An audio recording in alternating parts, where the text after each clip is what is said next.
Happy midweek, chikahan mga kapuso! Puno ng fun and excitement ang first taping day ng bagong youth-oriented show sa GMA na Maka. Ang mga fun experience ng cast ibinahagi nila sa chika ni Lars Santiago. Sabi nga sa Gen Z slang, lit o exciting ang unang araw ng taping ng bagong youth-oriented show ng GMA na Maka. Sobrang enjoy sina Zephanie, Marco Masa, Ashley Sarmiento, John Clifford, Olive May at Dylan Menor at online personality na si Bangus Girl o May Anbasa.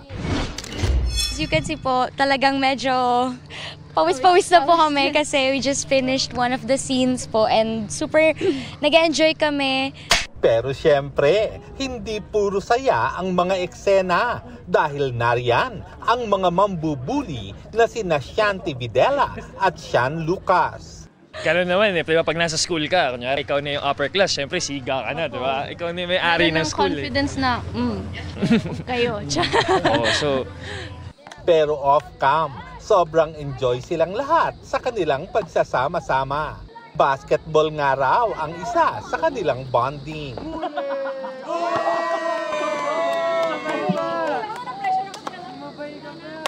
Priority namin yung mga girls din, di ba? Yeah. Lalo na sa show na to, so we have to make sure na each and every girl or woman here is protected. Actually kanina, may isang tent na ready nung dumating kami, tas sabi talaga namin, uy, sa girls na yan. Sa girls na lang. Sa girls na lang.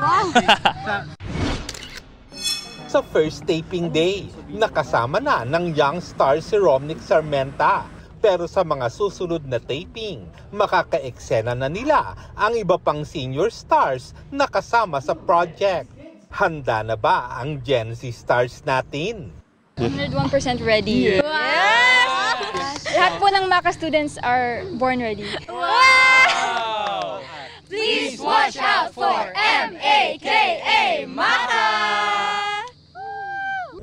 Lars Santiago, updated sa showbiz happenings.